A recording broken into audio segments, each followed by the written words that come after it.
আবহাওয়া দপ্তরের পূর্বাভাস অনুযায়ী পয়লা বৈশাখ থেকেই গোটা দক্ষিণবঙ্গের তাপমাত্রা আবার বাড়তে শুরু করবে। অর্থাৎ এপ্রিলে দক্ষিণবঙ্গের কিছু জেলার তাপমাত্রা 40 ডিগ্রি ছুঁয়ে গিয়েছিল।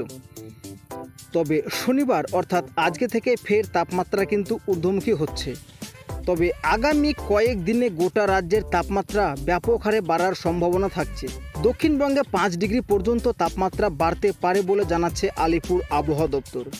আজকে অর্থাৎ শনিবার খুব সামান্য বৃষ্টির সম্ভাবনা থাকছে বাঁকুড়া, নদিয়া, মুর্শিদাবাদ, বীরভূম, পশ্চিম বর্ধমান এই সমস্ত জেলাতে।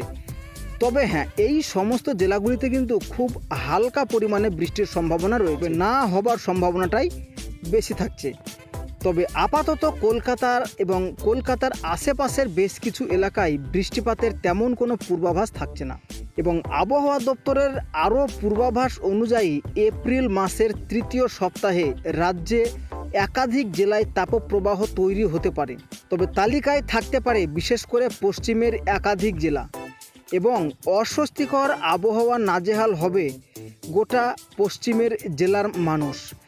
তবে পশ্চিমের জেলাগুলিতে এক লাফে তাপমাত্রা 3 থেকে 5 ডিগ্রি পর্যন্ত বাড়তে পারে। তবে প্রত্যেক দিনকার যে আমরা আবহাওয়ার নিত্য নতুন আপডেট আপনাদের সামনে তুলে ধরছি, এবং আপনারাও কিন্তু ভিডিওগুলো বেশ পছন্দ করছেন। তো ভিডিও থামিয়ে একটি কথা আপনাদেরকে জানাবো, যারা আমার এই চ্যানেলে নতুন এসেছেন তারা অবশ্যই চ্যানেলটিকে সাবস্ক্রাইব করে নেবেন। তো এইবার জানাবো উত্তরবঙ্গের আবহাওয়ার আপডেট সম্পর্কে। উত্তরবঙ্গে আগামী 7 দিন প্রত্যেকটি জেলায় কম বেশি বৃষ্টির সম্ভাবনা থাকছে। তবে পয়লা বৈশাখেও ভিজতে পারে উত্তরবঙ্গের কয়েকটি জেলা।